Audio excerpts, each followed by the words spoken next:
What's up, everyone, and welcome to the Sunday Recap Podcast, episode 44. Yes, that's right.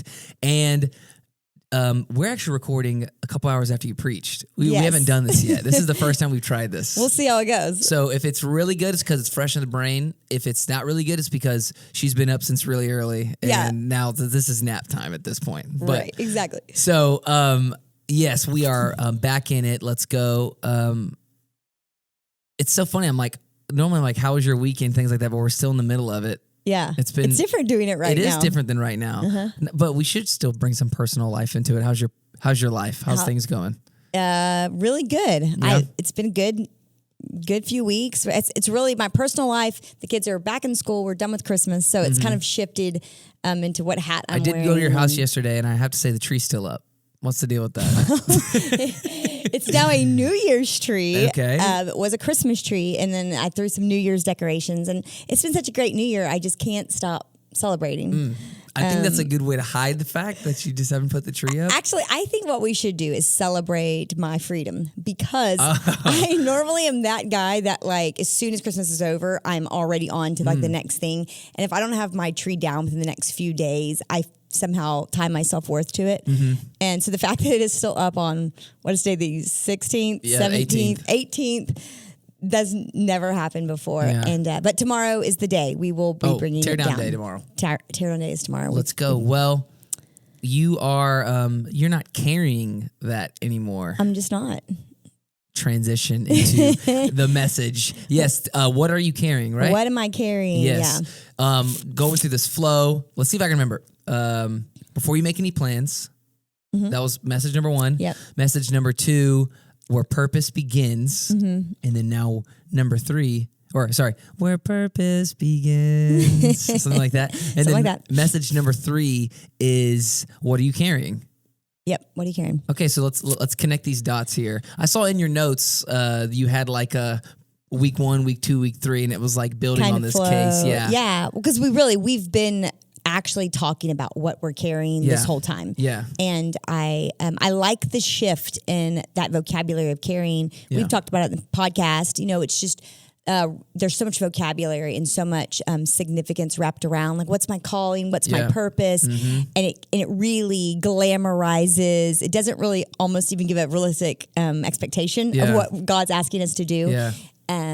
And so when we say but what am I carrying for him, that has a whole nother weight and gravity to it. Yeah. And so kind of looking back over the past few weeks, we've been sort of going, this morning we talked about nesting dolls, instead of just, everybody wants to get to the middle of the thought, but it's it's kind of nestled in this bigger idea. Right. This bigger idea. So the beginning was really a recognition of the person that's carrying all of this is God. Yes. And anything that I'm carrying, I'm really carrying under his lordship and under his leadership.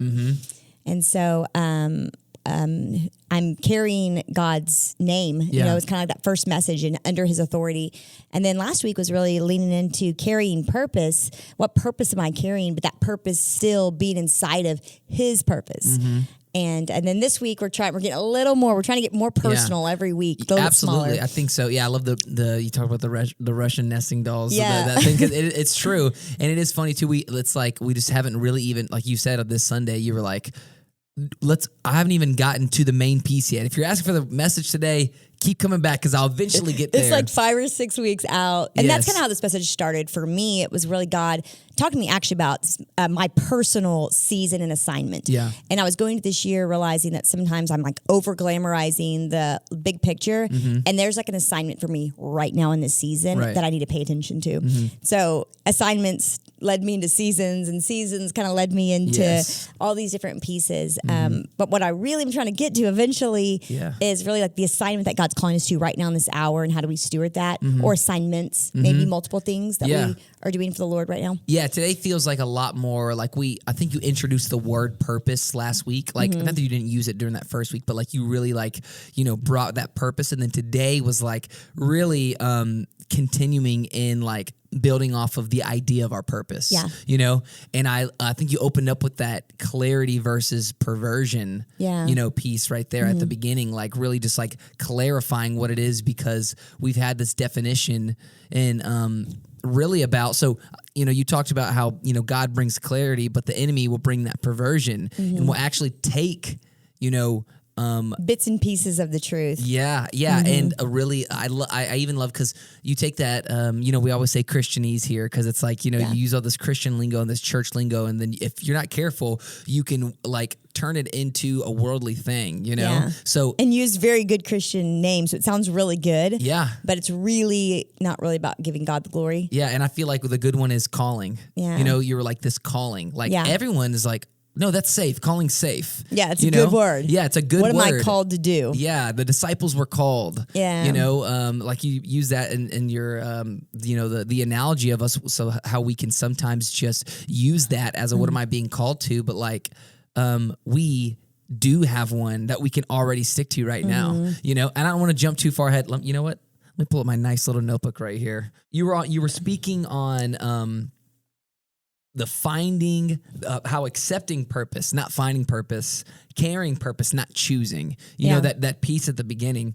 And, I think you spoke about how that confusion and things on which one, you know, because it's like, if the enemy can just get you one tick off of the truth, and have you going that way, then you think, that you're doing the right thing. So there's even words in here, finding your purpose, like that seems like a good thing, choosing your purpose, that seems like a good thing, but there's actually better alternates for that, and it's really carrying the one that's been chosen for us, and so I guess a good piece of that is like figuring out how you even got there.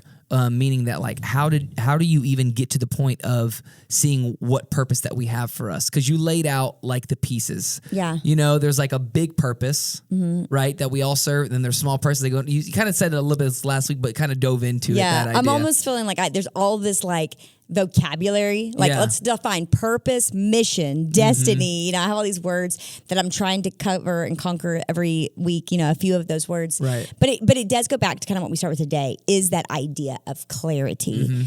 And a lot of people today were giving feedback on the message, and they're like, oh, Pastor Steph, you're like in your bag. This is so good. I'm like, yeah, because that's literally what I've had to walk through. Yeah. Because sometimes we get stuck in this place of confusion, and we really want to honor God and do what He's calling us to do. But there's so much other information coming in. Yeah. It could be from the enemy directly, but it also could just be from outside sources or from good ideas that aren't really God ideas. And it leaves you in this place of confusion, and you kind of don't move forward. You're waiting on the calling. You're waiting to understand purpose, and it feels like you're just waiting and time is wasting. Yeah. And it's a really frustrating season. Or it could be you are getting clarity and you are getting things, but it's not actually clarity from God. It's the world's clarity or the enemy's clarity, and it's in deception. And it is that actual perversion of the truth. So it's like there's forward, there's backwards, and there's sitting still. Yeah. I've gone backwards. I've been sitting still. Yeah. But walking with the Lord is a path forwards. Yeah. And I think that even comes in different seasons. I think there's seasons where we feel like, okay, I've got a new revelation and I've got some like clarity. So I start to move forward. And then all of a sudden now we're kind of sitting again. Yeah. And going into this new year and where we are as a church, it really feels like not is it just me personally walking through some of this in these seasons and God giving me more clarity, especially over just in the course of this past maybe decade. I've kind of worked through a lot of this, but our church as a body is like, we are so ready to move. Give us clarity. We're going. Yeah. And I think there's an understanding of like, we don't want to go the wrong way, but just sitting here doesn't feel, just sitting here waiting on purpose to come. Right. Something's not feeling right. Yeah. It's time to move. And it is. So it's really being almost like pulled out of me almost, and I think really out of everybody. Yeah. And continuing ed has been in alignment as well. Pastor James is teaching this class that I almost today was like, everybody go to that class now, because it's kind of got the in-between pieces of this, weaving this all together for this season. Yeah, absolutely. I think that, you speaking and sharing about, our purpose and our clarity, things like that, was like, it seemed like a really easy fruit check is the less you and the me and the my glorification and the lifting up me and my self-value and self-worth, the more that you lean into that, the more that you actually lean out of what God has for you. And that's I think that's the perversion. That's the switch. Yeah. You know, it's your purpose. So my purpose uplifts me. It's like, well, okay, then you're searching for the wrong thing. Yeah. And it's difficult because there's so much truth, and we are very significant. Mm-hmm. We are created in his image, in his likeness. Yeah. I mean, really, God is our father, and really Jesus is like a brother for us. Like, we are all sons and daughters of God. Yeah. And we are very significant in this grand scheme of things. And that's why God fashioned and formed us. So there is this part of like this value and the significance that is placed on us, that if we preach a gospel that does not say that, then that is not actually the heart of God. But if we're not careful, we will find ourselves so significant that we stop seeing him as the one who gave us significance. And it'll stop being about really his glory and our glory, and about his purposes and preferences and about our purpose and preferences. So when we align ourselves with God, things begin to fall into place. And that scripture that we opened with was, you did not choose me, but I chose you, and I called you and set you apart and appointed you. But then it says, so that anything that you ask in my name will be done. Because when we get into alignment with him and we're actually in this rhythm and we're underneath his authority, in his purpose, in his right standing, he actually has given us dominion and authority and abilities to ask things. And that is the grand scheme of things, not just be quiet, be a good soldier, and do what you're told. No, he was actually inviting us into relationship with us. But until we understand what the big picture looks like, we can get off track really easy. And sometimes even in our Christianity, even within our church, we can, or the church, we can get so caught up in like what God's doing through us and what we're doing and like our awesome thing that we're on and my fruit and my thing. And it just kind of that my kind of creeps in.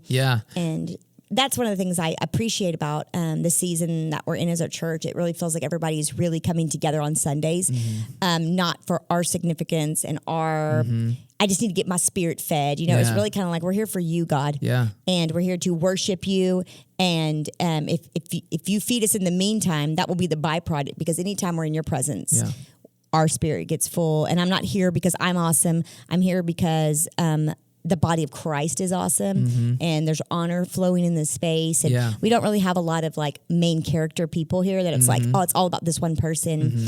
I was talking to somebody this morning about just even the gifts in the body and how the gifts that we carry and who we are, like that just kind of flows in between everybody. It's not like this person's being acknowledged because their gifts are so flashy. It's really just like we're all giving and receiving of those gifts in the body. I think you did a really good job last week of like doing the thing, holding both ideas, you know, the idea that we are significant and the idea that like we're only significant because God made us that way, you know, and always hold both of these in one hand, because you can get too down on yourself or you can get too, you know, too prideful, you know, and this self-worth is a problem, good or bad. We have to sit in the middle, you know? And I think a lot of the language, like you're saying, this continuing ed class that Pastor James is doing, and then you on Sundays, you guys are really using the word co-labor a lot. You know, God wanting to co-labor with us. You know, Pastor James talking about the temple, and he actually went and partnered with a lot of, you know, he talked about Adam first in the garden, then he talked about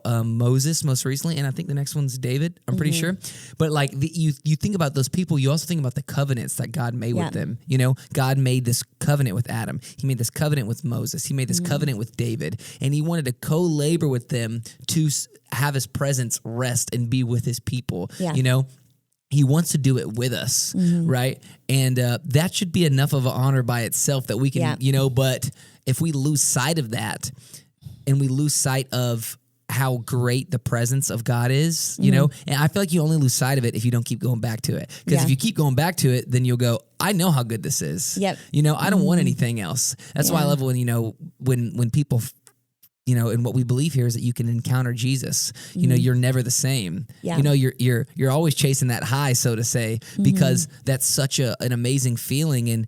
And God being able to live your life as an instrument for God and like co-laboring with you, like that's enough self-worth as is, you know, and that's so good. But that is a hard idea to grasp, especially in just the world that we live in, you know, this significance piece. I know a lot of people gave you feedback, even today, a lot of conversations I've been in after service was like, man, that part that she talked about influence, that part that she talked about significance, those different things, those are what people are grabbing onto because that's been pushed to a lot of people right now. And it's resonating with people inside their soul, in their deep soul, especially we talked about last week somewhat. Y'all's generation really resonates because I actually think that the generation that's coming up right now is playing a significant part in the next move of God. And what is that? For God's glory to be known on the earth and for his presence to come and rest on the house. And so that is a very significant part that God is raising up men and women to play to preserve that. And kind of going back to some of that terminology, it's like, well, we've defined now that God is the one who sets the definition of things. Yeah. And then we go into purpose. Well, let's define then what he says about purpose. Purpose was the very beginning. It was for man and woman to be created in his image and have fellowship with him. That's why he created the earth. He was like, hey, we want to have people and family. And so let's create people and family. Yeah. It was all for fellowship. So what is the purpose? For us to be in fellowship with the Father. So what is our mission so we can be in fellowship with the Father? To take care of the garden, to create a place for God's presence to dwell. So that's in us. That could be, originally it was Eden, and it was so that was the mission. And then what was the responsibility? It was going to be fruitfulness, multiplication, stewardship, taking dominion. So then we get down into, okay, that's the responsibility. So what role do we play? Well, Adam had a different part. Eve had a different part. The animals had a different part. Everybody was getting some different parts and functions depending on what they were assigned to in the stewardship of that garden. So we're kind of like working down that framework. Right. But in that, it would be significant. It would be significant to have a role that was built into the overall grand scheme of purpose to go, your role is to create this garden where the presence of God is going to come and dwell. So we should feel significant. Yeah. That is a significant mission to be a part of that we all share. And I think with the ebbs and flows of the kind of the kingdom of God, it feels that in some season God is really advancing and moving towards his people. And I think we're approaching that hour. So I think there is a stirring of, I feel really important. Well, we are. Yeah. Because we're playing this role and preparing the house of God and the people of God to come and host the presence of God. Yeah. So God can come back and meet his glorious people. He's coming back for a glorious church and a glorious people. And he's not coming to grab just a few people that barely make it because the road's so narrow and he's coming back for as many as he can come back for. And so he's not going to sneak in here and just grab the good ones. He is going to come and manifest himself and bring as many people he can into the garden of his heart and draw men unto him. And so that's what we're doing right now as the church, as the body of Christ. There is a call to just continue to prepare people for the kingdom and prepare the kingdom for him. Yeah. And that's pretty significant. Yeah. So that makes sense to me that there is such a feeling right now. Yeah. It's just protecting that significance from that perversion of the enemy saying significance is what you do for you and how famous you are among men. Instead going, significance is what you do for him and how famous you are for him. How does he see you? Yeah. No, that's good. And there's so many different pieces right there I want to talk about. But one thing that I would like to get in before we get into that is you always go back to the garden a lot of times in the message, you know? And I love your explanation on why you do that. Maybe you can tell everyone who's listening, like when you do messages and you go, well, let's go. Why do you do that? Because it's the original intent, it's before man messed it up. And that was probably when even I started pastoring here, that was just something that just became so deeply embedded into my theology. Because a lot of times we're making our theological debates or things based on after sin entered and the response of that. But if you really want to understand how something was designed and formed, you go back to the original way. What was the original manual? How did it say it? What was the actual purpose of it? And when you can understand that, you can really understand the function and form of it. And God's original purpose, we update things because they're out of style. So if there was a car in 1975 and we found the manual, it'd be like, oh, this was good. But nowadays, there's something so much better. Right. And so we update the car and we update the manual. Right. Well, for God, it's not like that. The original was the actual best. All the things that we made to it is because we kept messing it up. We kept messing it up. So we're actually not going forwards. We're going more backwards to get back to that place, because that was God's perfect order and perfect perfection. Yeah. When sin wasn't crazy running around and people, we've talked some recently about just the tree of knowledge of good and evil, and just being able to like taste of that tree. And now we know good and we know evil and we know all the things. Actually, that was never God's intention for us to have all of that knowledge and all of that information, not because he was keeping something from us, but because we as his children would not be responsible to carry the pressure of good and evil. I mean, even you saying that right now makes me think about the information age that we're in currently, right? Like us being able to see up to the other side of the world is this version of the tree of knowledge, where you're like, I didn't need to know all of this. And everything is this debate of like, is this good or evil? And we're in this place now, we're judging everybody's character and motives, and it brings out like not good. Well, it's because we're all playing God. We're all playing God, and that's why that we were kind of separate from that tree. That was a tree that like, we just don't have the capacity to understand the things of God and what he sees from his vantage point. Yep. And so the enemy tricked Eve and Adam to eating of this tree so that they would have all of the vision he has. Well, it didn't actually bring us life. It brought us death. Yeah. Because that responsibility was something that God was protecting us from. In fact, there was a tree of life in the garden that we would eat of for all eternity. Yeah. And so we're getting back to that. That's the goal, is to get back to that order. Yeah, and and I, like I said, I love that explanation of why you go back, because it makes you go, all right, well, let me reread Genesis again, because obviously, there was some good foundational stuff in there. And right now, all football fans, it's football season, so let's go to the idea of the playbook. That's the playbook, right?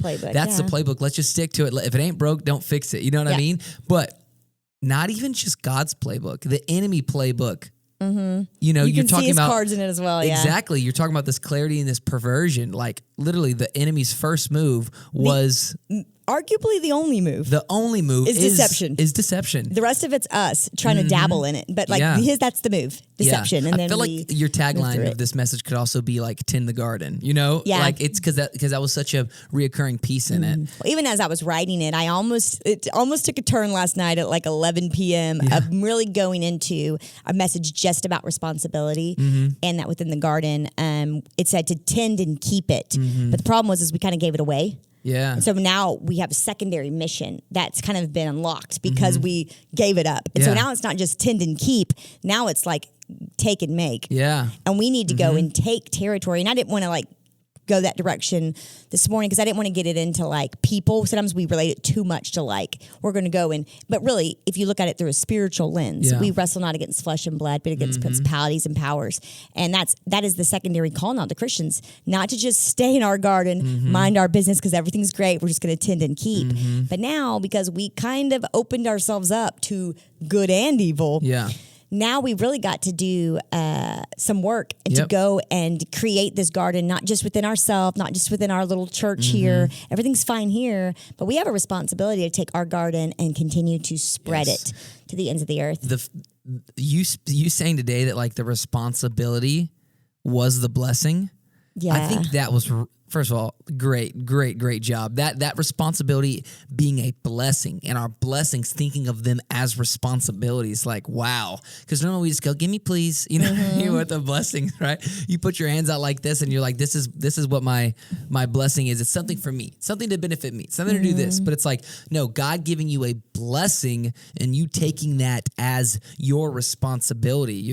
Their blessing, our blessings to tend the garden. Yep. And what a blessing it is to be on behalf of God doing that, right? That's the blessing. You always start with the heavenly adventure, right? Like that's the adventure. That's the fulfillment in life, and that responsibility is our fulfillment. We talk about a lot, even here at work sometimes, right? Having people have a busy work day, right? Like having a busy, fulfilling work day where you're doing stuff and getting stuff done. Maybe to by the way, just want to let you know, you probably know this. You have a house full of high schools and young adults, but like they're like everyone's saying that job is like a cuss word. Like I just had to get a job. Like they'll do the throw. I think that was in the Elf Show once. Maybe when Denver's character, she did that too. She couldn't even say job. Yes, but so that's the thing, right? And wait, where was I going with that? What did I say before that? just the carrying of the responsibility Yes. being such a, not a blessing. It like actually is something. Yeah, so that idea of like the job being like, oh snap, I don't want to do that, you know. Yeah. But it's like this fulfillment in people working here. That's what it is. People working in general. Like when you have a good, fulfilling like day, like that's so Feels much good. more Yeah. purposeful than like you talk to people about their jobs, you know, like. So what do you do? You know, and then people are like, "Oh yeah, I barely do anything all day." Yeah. The more you take advantage of the clock, the less happy you are. Yeah, and then like it Really are. sounds good at first, you know, Yeah. like I barely did anything. Let's go, and then like you're clocking in 2 months in, and you're like, do I even need to? They don't even need me today. Not having purpose and not adding value. It's the worst. It's the worst. It's the worst. Yes, and being able to be purposeful and walk through this life with a purpose and a responsibility, a burden to bear, a good one. Yeah. You know, a burden to bear as you're going, like that is what it's for. Mm-hmm. And we think fulfillment is, you know, our version of it. And I always say the American version because I was born and raised in America. It's selfish and comfortable. But it's selfish and comfortable. And it's not good. Yeah, it's not good. fulfilling. It's not what God's called us to, you know? We don't spend our entire life just to not do anything. You know, people are like, I'm just gonna work and I'm gonna work until, and I don't want to bring this too much into like the actual like goal for your life and retirement plan, but like I'm gonna work until I can pay off and then I can just sit and do nothing the rest of my life. Yeah. Like no, like Retired by 40 is like kind of a trend right now. And it's like do nothing by 40. I hope, you know what? I hope that everyone can have a nice enough financial position where you can retire by 40. But I hope that no one ever retires from their purpose, you know, in that purpose and tending that garden. Right. And I actually wanted to maybe for a second, because you went into it a little bit, but I want to get a little bit more specific on what can be a garden for us. Yeah. You know, what can we, so you started with like this right Yeah. here, your soul, your life. You got a garden. Yep. Okay. You got full-time job just keeping that one cleaned Yes, up. that one you could devote your whole life to that. There's people that do devote their whole lives to it, you know. And then you have your family, right? You leading your family, and then you have, you know, I would say maybe your job, your workplace, your friends, the community you're in, maybe your kid's school or the school you're in a part of. Yeah. Goes even bigger, you know, goes to your city, right? Goes to your country, goes to the world, right? It's really your environment. Yeah. And that was actually a big part of the message that I didn't go into today. Maybe I'll hit it later, but you'll probably remember this summer we kind of did like hey, everybody, all hands on deck. I want to talk to you guys about being environment architects. And really going, like when I walk into this environment, I have the power to shape environments, and I should. What am I doing? I'm making it garden-like. Yeah. And so we have small, like little ecosystems all around us that we have the ability to come in with. And if we'll come in with clarity and with clear purpose and what's the mission, and take responsibility for it. Yeah. We are called to go into environments. I mean, the scripture uses words like being an ambassador. What's an ambassador? You go into different regions and you actually help bring the customs of your kingdom and your country to that kingdom. It's so funny. We had a refo meeting after service today, and I was kind of talking about, and I'm sure I've heard this from you, but that idea of the ambassador. You know, I think was it Italy or Rome when Rome was conquering. I don't know if you told me, correct me if I'm wrong, but I think it's Rome. When Rome was conquering different cities and things like that, they would take over different countries. They would send an ambassador of Rome to go bring the culture into the area that they conquered, so they can be so they can be a part of the culture. Right. So you're bringing lifestyle, food, music, you know, all the different things that are the culture of their kingdom. And I mean, first of all, the parallels are just insane. Just capitalize the K in kingdom, and we're talking about, you know, the heavenly kingdom. But we're bringing this atmosphere and changing things around us, you know. And I do agree with you, because I think you can take the word conquer and you can gas up the wrong side of you. You know what I mean? Yeah. Like we're gonna go in there and we're gonna make this place our garden. You know what I mean? It's like it's not very much crusade style, or you know what I mean? Right. We're like out there. We can get the crusades really fast, and that's really not it. And I think that I can only say this for dudes, but dudes have this like Alexander the Great idea that we're just going to go conquer and do things, you know, and we can gas ourselves up. But I do think it is. I think Jesus is a great example of it. You know, Jesus going in and just shining the light of what God's true nature is. And then being able to conquer that whole place. And it wasn't like this, even, and what's funny is that when Jesus was walking, right, the Jewish people thought that's what this Messiah was going to be, was this person to overthrow Rome, to take over and everything. And the guy got crucified. And they're like, whoa. That's not what we were thinking at all. And he's like, obviously, greatest comeback story ever, rises in 3 days, right? But he's like, I'm coming for way more than that, Because again, it's back to the perversion. I mean, we have a perverted viewpoint of what even Reformation looks like. Yeah. So Rome, they were like, oh, there's going to become this crusade, and we're going to reform Rome. Jesus like, yeah, I'm here to do that. And they're like, yeah, so where's the swords? And he's like, I got the sword of spirit. Yeah. Like it was just, and I think sometimes like, boo. That's why I was careful even using that language today, because it's not this call to like take up arms against people and to go take terror. It's actually a spiritual call to go into environments and begin shaping through honor and through integrity and through bringing the glory of the Lord to the front, to bring heaven's principles and values into the earth. Yeah. And that doesn't mean that we deny truth. And no, it actually means that you live it in such a way that it begins to shape the culture around you and make an impact. Yeah, for sure. I want to go into those 5 truths, as we were going. By the way, you only had 15 minutes to do them, and I thought you did really good. I was going into it, and there's no way I'm hitting this. Yeah. But then we did. And then you ended service like 12:05. It was... I know. You might have been. You really were in your bag today. He had you. He was here.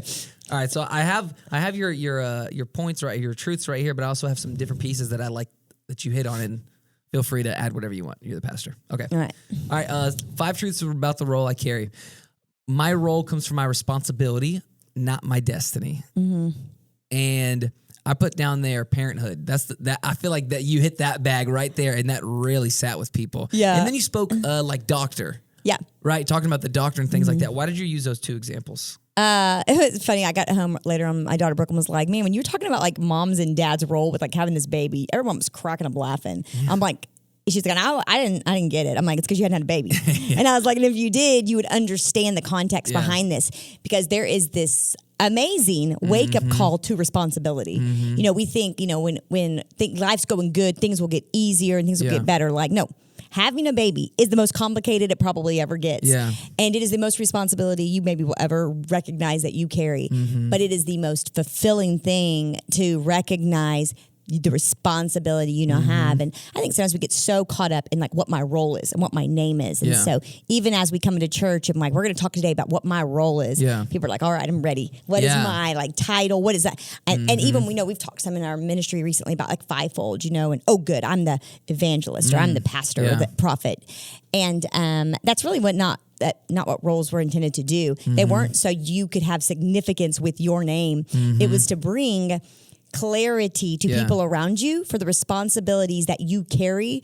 So when they have a need, they'll know where to go in that. And actually, it kind of rooted from this week I've been helping one of my kiddos with school with some stuff going on with some of their classes. And there's a counselor that's supposed to be helping us. And I'm trying to find out which information I need to go to the counselor with, which one I need to go to the principal with, which one I go to this other role with. And I'm actually continuing to go like, if y'all could give me a definition for these people, I'll know where to go with this responsibility. Right. And we've been doing a lot of internal restructuring here as well right now. And so I just keep going into like, it doesn't really matter what the job title is. We're giving job titles and job descriptions so that people know what the role is. And I liked the doctor one because it really was like, in that moment when you need a doctor, there is nothing going on that's like we are honoring the doctor. Yeah. When people are screaming we need a doctor, it's because of the responsibility that you have proven yourself to be able to carry. I love that because it's like, we need a doctor. And then the doctor saying, I'm the doctor. The first thought isn't, look at him, proud of him, or her, proud of her, great job. It's not honor him. It's like, get over there. It's like, get over there, do your job, And so that's why it's important for us to recognize our responsibility comes before the role. That job title or that role that we get given by the Lord is so that we can fulfill that responsibility. It's a selfless mindset that you have to take, Yeah. I mean, I know this a little bit because my wife's a nurse. Yeah. Right? She's actually in the room. But she's a nurse, and Jacob's fiance is a nurse. She's also in the room, right? And so while you were speaking, she like elbowed me. She's like, that's basically what I have to do. I'm a nurse. I'm like, okay, yeah for sure. But it's true because, talk to a nurse. did they do it because they're like, nurses are cool. I feel no. She comes home and tells me the worst stories I've literally ever heard in my entire life. Like these stories, I'm like, I mean, I work at a computer a lot, so I don't have to do a lot of that stuff. Like they're literally it has to be one of the most selfless jobs. I mean, along obviously, with so many other ones, I don't want to exclude us, but like I know that one very well because of all the stories that I hear, and I'm like, thank God that you take your role like that, and we need to be like that with our kingdom roles and these things we have in our life. Like it needs to be a service towards other people, not to serve us, but to serve them. You know? And that's one of those perversions. I think we're so busy running towards recognition that we're picking up roles that are not ours just because we want that title so bad or we want that call. Yeah. And we kind of almost like look around at people and we're like, those things I've sometimes been like, let's do these for the message today. Yeah. What people think I do, what I actually do, reality, my parents think I do. And I think that sometimes that we do that with other people's roles in the body of Christ. We're like, that's what I want to be. And I pursue a role because of what I think that role entails. And I like the honor that maybe said person gets for what they're doing. But the truth is that role is fulfilling a requirement for the responsibility that it actually carries. Yes. And I think, again, it's that when we're pursuing recognition, we want recognition. So we want a title, we want a role. Where God doesn't do it that way. He brings the responsibility. Yep. And those who will step to that responsibility, he begins to give tools and resources to utilize it. And so we're foolish for trying to pick up roles that are not ours, because then that would be like me wearing a doctor badge around, and then I'm on the plane and they're like, we need a doctor. And they're like, you're Texas doctor, get in there and fix it. And I'm like, I'm really not a doctor. And I'm also curious, where do you find doctor badges? I've actually never heard of that before. I don't know, but I'm sure that this media department could whip some up. We could up some doctor badges. Yes, that one's really good. I like that one. This other one is fun to me because my role is shared before it's specialized. I like the idea of that we have to lose our ego before we get like a special role. Yeah. You know what I mean? Like you have to, think of any good movie that has this trope.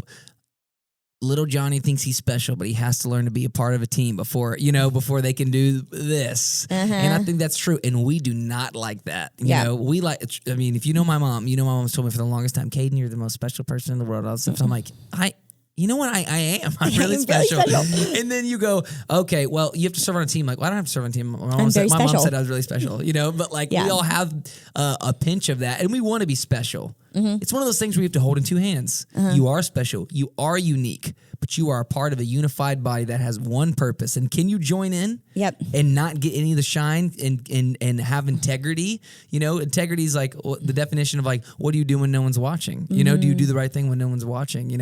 And I think that's such a great piece for us.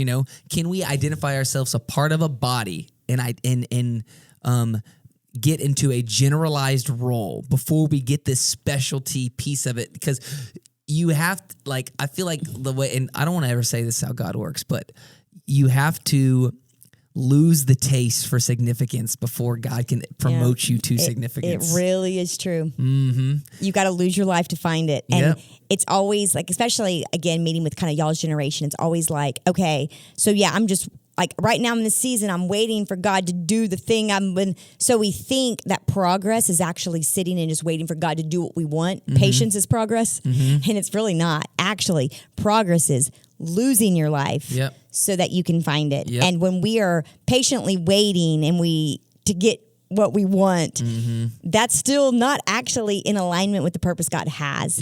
And that's difficult to do, but that's actually when you lose it and when you stop caring about significance, God can actually birth real significance in you. But you gotta put it on that cross first. You gotta lose that leaven. Right? Is that we're speaking on the other day or a couple weeks ago? And it could be significance. It could be influence. It could be it's how do you relate significance? So some people it's power. Some people it's authority. Some people it's money. It's wealth. Maybe it's literally social media followers.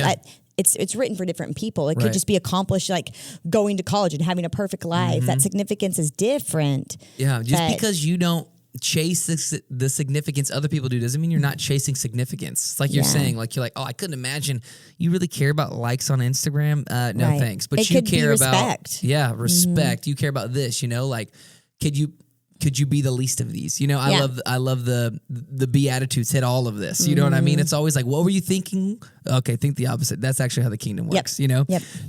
Okay, let's go to number 3. My role is not usually absolute. It's mostly abstract. Yeah.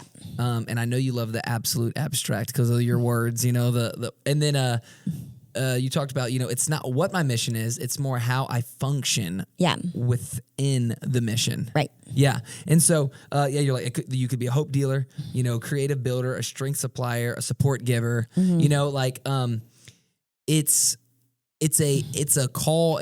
I think also in that season, you know what I mean? Yeah. Like it could be whatever. And I think sometimes we want to get locked in.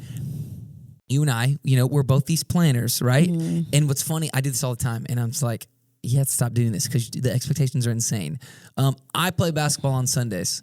I will play basketball at 6 p.m. every Sunday for the rest of my life. And then when I don't, I skip a week, I'm like, man, I was supposed to do it. You know, it's like, we have to be like this. Right. You know, especially with our role in our life. You know, a big part of this, I mean, a lot of this message was your role. Like, you have to go, God, whatever you need me, whatever season, you know, it's not defined exactly how it is. It could be for a small amount of time. Right. But you have to be ready. Right. And I think that's where we get, like, as we get down into the nesting dolls, we'll get smaller and into, like, you might have very specific assignments. And assignments get very specific. Yeah. But your role is more like that's who you are and that's just how you function. Yeah. You know, a good example for me is before I became a pastor, for years I coached. And when I was on a team, one of the things that I was really great at on our team is being able to put people in the right position on the court and then developing them individually for that thing and then collectively bringing them together to rally around the cause. Yeah. And it's so funny. I'm like looking back now, I'm like, Lord, were you preparing me for this season? Yeah. Because that's a lot of what I'm in. I do a lot of like apostolic, like calling out, like this is your role and here's how you need to be equipped.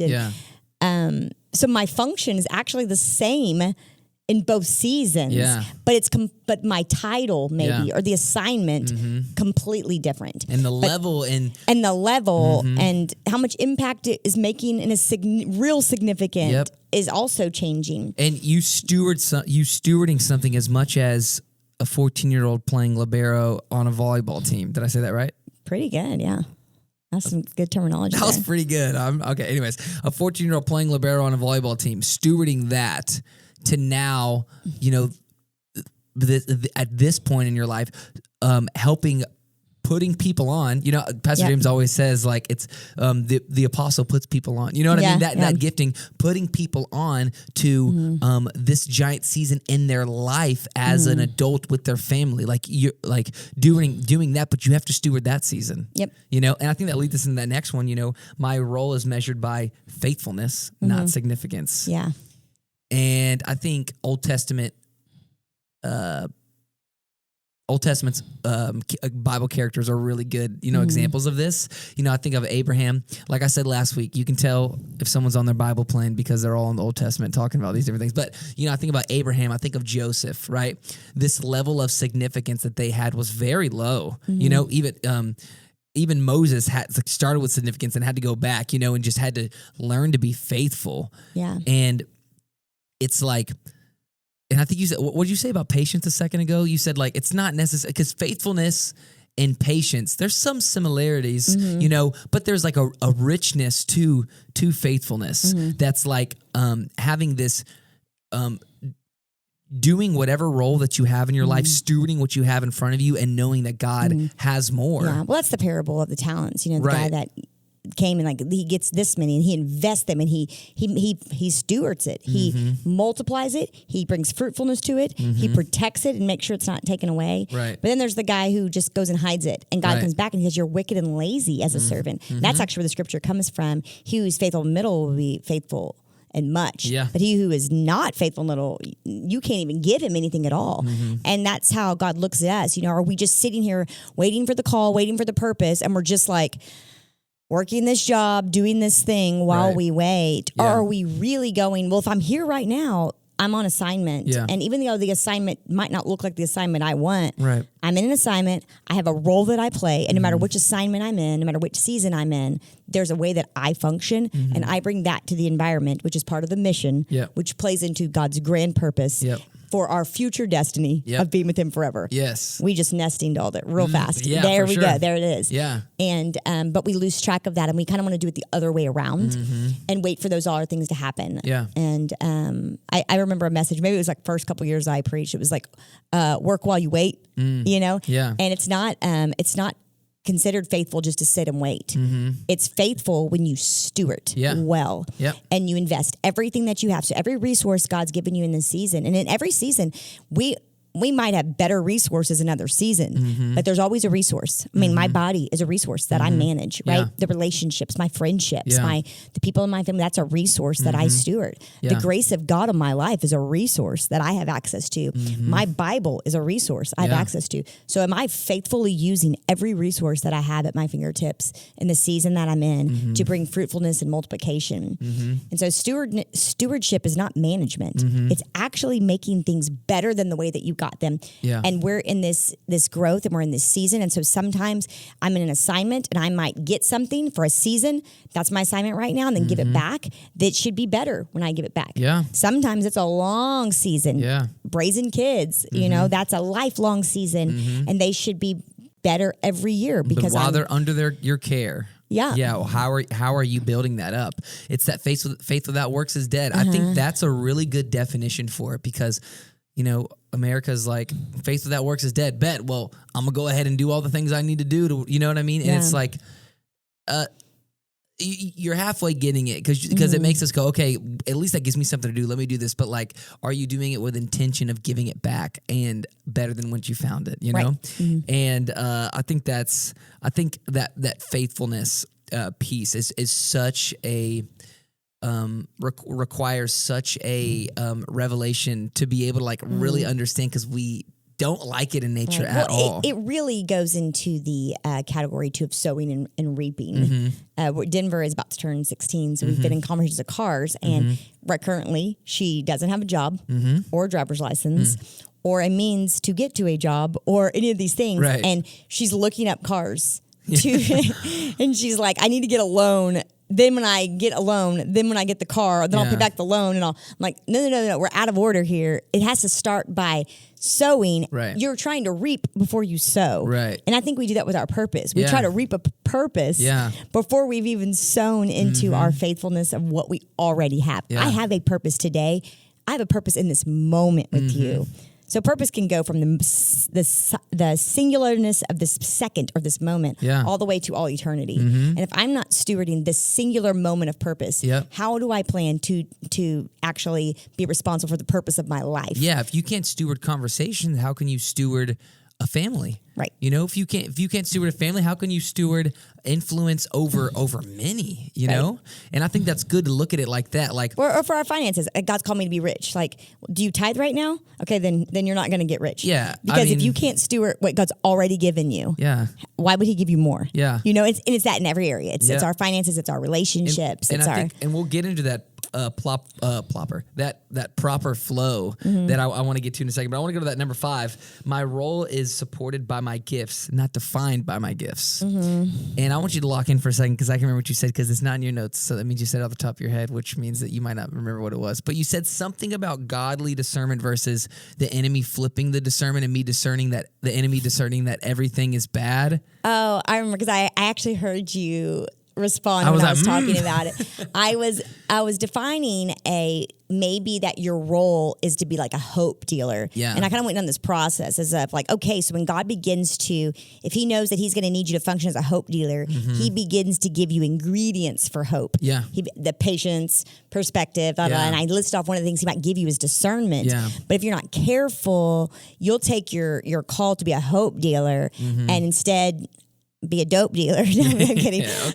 Instead to be something the opposite, because you'll use, God gave you discernment so you could have prophetic vision to discern good. And all of a sudden you'll call yourself a realist and you'll start discerning evil, and you'll take that platform of hope that you've had and pervert it into something to use for the enemy to bring frustration and confusion. And so even within that, there's these giftings. And those giftings have to be underneath the Lord to be able to support that role. What's a scenario where someone can find themselves being defined by their gift? I mean, I think many scenarios. I think, you know, you could, if you're good at whatever your skill set Like, is. let's just say someone's like a good singer. Yeah. I think it's easy. It's something that I know Pastor West works with our worship team all the time. Mm-hmm. Like, what makes this worship team amazing isn't anybody's gifts. Yeah. It's how much we can honor God. And so the gifts help to point towards honoring the Lord and worshiping Him. But it's not about the singers on the stage and how great that they sing. And I think so anything that we do, we can get into going like, well, I should sing the most because I sing the best. Like, no, because you sing really great, you should be singing more towards the worship of the Father then, because God gave you that gift to glorify Him. Yeah. But when we put the gift in front of us, that's because we're using the gift now to make way so we can glorify us. I'm about to throw you another one. Okay, finances. I'm good at handling money. I'm good at handling money. Well, then I think that puts us in a place easily of I can get into control for sure. And I can go, because I'm good at money, then now I deserve all of these things and all these resources. So again, it's back to that like perversion. And it's like, oh, well, if you're really great at money, then you should be the biggest giver around. Because if God can get money to you, He can get it through you. And so these people that when you're bragging on your gifts, it's really, if they're really under the lordship of Jesus, well, then those gifts are actually, you're going like, I got something to benefit the kingdom. Yeah. But when you use the gifts to benefit yourself and those gifts do bring you glory, you'd rather be known by your gifting than by who you are under Christ. So there's that in there. And I think it's how we, again, build our society on like, you're famous for. What are you famous for? Yeah. Your gift, your talent, what you're good at, what you bring to the table. I mean, even in short introductions, we meet people. Hey, I'm so-and-so. Good to meet you. La, la, la. So what do you do for a living? Immediately, not who you are. Yeah. What's your gift? Yeah. What do you bring to the table here? Yeah. Because we try to make ourselves known by what we bring to the table. Yeah. And that's actually only for the purposes of It's so God. funny. I talked to somebody today about kind of in that same scenario, and I didn't even realize I put this person in that scenario. So what do you do? I literally said that, and then this person went, I'm just dedicated follower. I'm a follower. Can you believe that? Yeah. Isn't that a good response? Let's go. I'm like really bad at it. And then they told me I'm really bad at it. Like I like took a second to be like, real. I'm really about God. Like really bad at it. Like not like I'm really bad at it. I'm like, okay, let's go. Yeah. And if that can be our defining quality. And I also love, this gift that God gave you. Not how does it make you famous? How does that gift reflect the Father? Yeah. How does a gift of finances reflect Jesus? Fruit check in your life. Yeah. Are you doing that? Right. Can someone look at your financial gift and go, I can see how that points to God? Or can you see how it points to you? Yep. I think it's taking something like baking. Can you show the love and community and compassion that God has through your baking skill? You know what I mean? Like, can we take all of our different things like that and steward them towards that purposefulness for the kingdom? I just think that is such a good way to look at our lives, Okay, the proper flow. This will be the last thing I say. So you put, or you know what, let me do your exact one. I did my notes. Let me do your version. So the gifts support the roles steward responsibility serves a purpose, and purpose serves God. That's our flow. How'd you come up with that?